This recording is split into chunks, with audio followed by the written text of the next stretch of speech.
इस वीडियो के अंदर हम आपको एक्सप्लेन करेंगे किस तरह जो है आप कमांड लाइन आर्गूमेंट्स को जो है लिनक्स और बैश स्क्रिप्टिंग के अंदर यूज़ करते हैं। कमांड लाइन आर्गूमेंट्स का बेसिकली आसान लफ्ज़ों के अंदर मतलब होता है कि जो कमांड्स एक तरह से आप as a value as an argument pass करते हैं जो चेंज भी हो सकता है। मिसाल के तौर पे अगर मैं बात करता हूँ यहाँ पे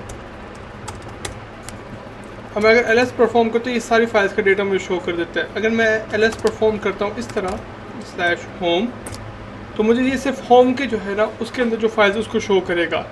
तो आप देख सकते हैं कि मैं एक आर्गूमेंट पास करूँ, जिस आर्गूमेंट को मैं चाहूँ तो चेंज भी कर सकता हूँ। मिसाल के तौर पे अगर मैं लिख देता हूँ यहाँ पे स्क्रिप्ट तो मुझे उस लिहाज से कमांड शो हो जाती हैं। इसी तरह अब मैं आपको जो ही चीज़ शो करता हूँ यहाँ पे, उसके लिए मैंने एक फ़ाइल क्रिएट की हुई है यहाँ पे command line dot sh sorry folder नहीं फाइल, तो हम लोग कर लेते हैं vi। ठीक है, अब जो चीज़ सबसे ज़्यादा मैं आपको इम्पोर्टेंट शो करना चाहता हूँ यहाँ पे वो देख सकते हैं कि मैंने जो है यहाँ पे एक बेसिक से बैश के कुछ कमांड्स लिखे हुए एको के यूज़ करते हुए। अब हम सब अच्छे से जानते हैं कि इसका मतलब यही होगा कि एक जो है वैल्यू वो हमारे पास प्रिंट हो जाएगी, लेकिन फिर हमारे पास आ जाता है $0 $1। हम जानते हैं कि हम इसकी डॉलर ना पुट करें यहाँ पे, ठीक है ना, तो हमें जो है ना डायरेक्ट एक तरह से 1 2 3 शो होता है। लेकिन अब एक चीज़ नोटिस करो कि इस पूरे फाइल के अंदर हमने कहीं भी जो है 0 1 और 2 3 को डिक्लेयर नहीं किया। ये है एक basic syntax command line argument से जो भी मैं आपको शो करता हूँ। पहले जो है ना हम लोग एग्जिट कर लेते हैं यहाँ पे। ये सिंपल सी फाइल है, इसकी आपको डिस्क्रिप्शन के अंदर पूरा कॉन्टेंट टेक्स्ट मिल जाएगा। ठीक है, पहली चीज़ तो ये कि इस फाइल को जो है ना हम लोग एक्सिक्यूटेबल बना लेते हैं। ठीक है, +x हो गई, अब एग्जीक्यूटेबल हो गई है। तो अब मैं जो है ना यहाँ पे इस फाइल को रन करता हूँ। अब आप एक चीज़ नोटिस करेंगे यहाँ पे जो है 0 नहीं शो हुआ, हालांकि मेरे पास एक वेरिएबल भी नहीं था, लेकिन आप ये देख सकते हैं यहाँ पे कि हमारे पास उसकी जगह आ गया है इस फाइल फोल्डर की डायरेक्टरी। अब मैं जो है ना इसको बहुत सिंपल कर देता हूँ। यहाँ पे $0 $1 यानी 0 से लेकर 9 तक जो है ना आपके पास एक रिजर्व वैल्यूज़ होती है, जिनमें से जो 0 है ना वो रिज़र्व कर दी जाती है ऑटोमेटिकली फाइल सिस्टम के लिए। और फिर उसके बाद जो $1 $2 $3 वो आर्गूमेंट्स है जो आप इस फाइल के साथ पास कर सकते हैं। अब मिसाल के तौर पे अगर मैं लिख देता हूँ यहाँ पे लिनक्स, ठीक है, अब आप देख सकते हैं कि एक तो हमारे पास फोल्डर की जो लिस्ट आ गई हमें यानी कि इस फाइल के अंदर है, साथ ही हमारे पास जो है जो हमने एज एन आर्गूमेंट पास किया तो वो भी शो हो गया। इसी तरह का मैं एक और कमांड लिखता हूँ तो वो भी हमारे पास शो हो गया AWS। और अगर मैं लिख देता हूँ Ansible तो वो भी शो।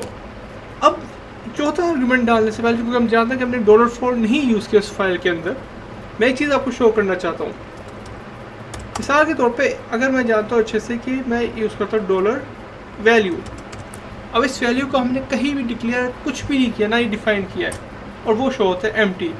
यहाँ पे भी कुछ इसी तरह से रिलेटेड होगा। अगर मैं एक और आर्गूमेंट पास करता हूँ वो एम्प्टी चले जाता है, यानी कि ना उसका कोई वेरिएबल है तो इसलिए उसने उसको डिक्लेयर स्टोर कर कुछ भी नहीं किया।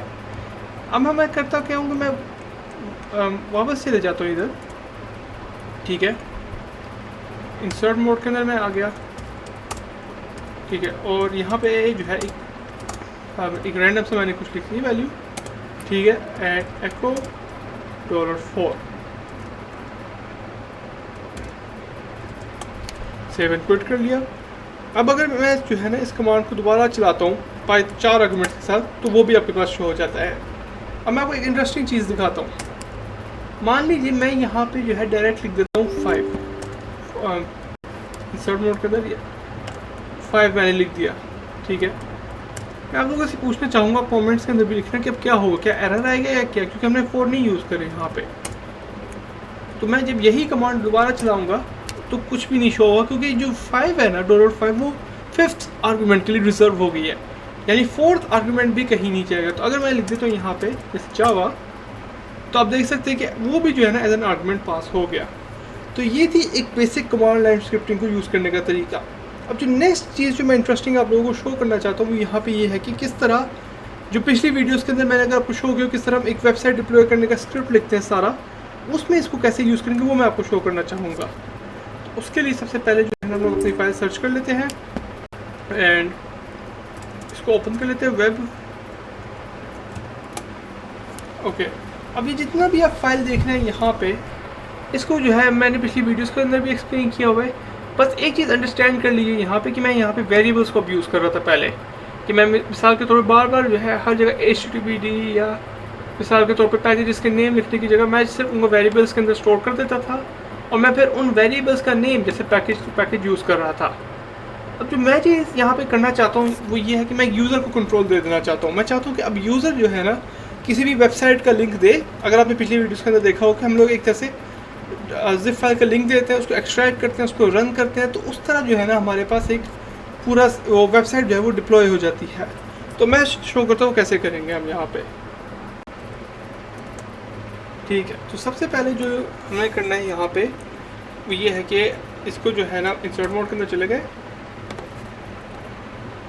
इंसर्ट मोड के अंदर आते हुए जो सबसे पहला काम करेंगे वो ये है कि हम इस सबको कमेंट आउट कर देते हैं। ठीक है, आर्टिफैक्ट यानी जो हमारे पास फाइल जो एक्सट्रैक्ट होके आएगी, ठीक है, उसका लिंक और सारे जो वेरिएबल का नेम हम यूज़ कर रहे हैं उसको कर लिया कमेंट आउट। अब हम नीचे चले जाते हैं यहाँ पे।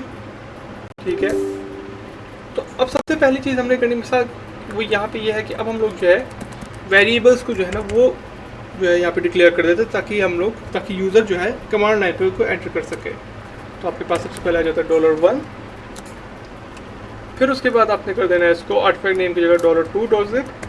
तो ऑटोमेटिकली 2 के अंदर जो वैल्यू स्टोर होगी वो आपके पास शो हो जाएगी 2। ये भी हमारे पास क्लियर हो गया $1 $2 एंड यस। कॉपी जब करना है तो ज़ाहिर है हमारे पास ART का नेम तो होना नहीं, आर्टिफैक्ट नेम हम बस सिंपली यूज़ करेंगे $2 जो यूज़र ने as a second argument enter किया होगा। अब तक मैं चेक कर लेते हैं। ओके, हमें अब किसी चीज़ की ज़रूरत नहीं सर, इसको कर लिया हमने सेव एंड क्विट।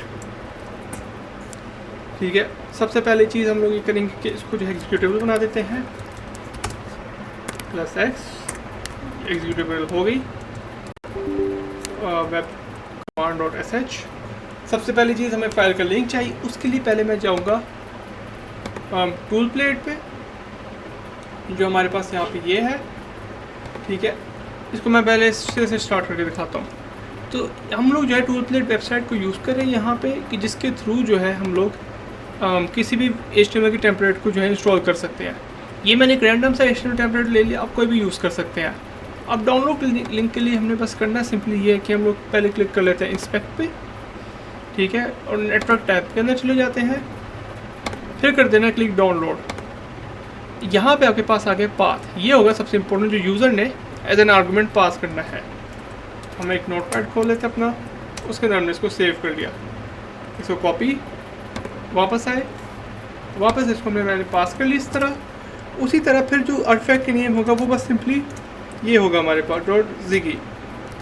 ठीक है, क्योंकि हमने फाइल के अंदर शो किया हुआ कि जिधर .zip आना हमने खुद ही लिख दिया, पहले उसकी ज़रूरत नहीं पड़ेगी। अब मैं इस आर्गुमेंट को फाइल को चलाऊँगा तो ये रन कर जाएगा। ठीक है, और जो फाइल एक तरह से फाइल्स था यानी जिस तरह हमारी वेबसाइट हमने चूज़ किया कि यानी इस तरह शो हो वो हो जाएगी। थोड़ा सा बस टाइम लेगी और यहाँ पे जो है ना आपके पास जो है एक्सट्रैक्ट भी हो रही है, आप देख सकते हैं। देखिए हमारी जो वेबसाइट हमने फोल्डर पास किया तो उसी को फॉलो कर रहा है यहाँ पे एंड ये कंप्लीट हो गया। अब करना कुछ भी नहीं, बस हम लोगों ने करना है IP एड्रेस शो। ठीक है, और हमारे पास IP आ जाता है यहाँ पे 196.12। इसको कर लिया हम लोगों ने कॉपी, वापस इधर आया, वापस इसको पुट किया और आप देख सकते हैं कि पूरे एक यूज़र की वेबसाइट आ गई। ठीक है, इसी तरह आप चाहे तो कोई भी वेबसाइट यूज़ कर सकते हैं, यानी उसका लिंक इस तरह आपने हासिल कर लेना है और उसको जो है ना देख सकते एक तरह से कमांड लाइन में पास कर सकते हो, वो आपकी फिर इंस्टॉल हो जाएगी रन।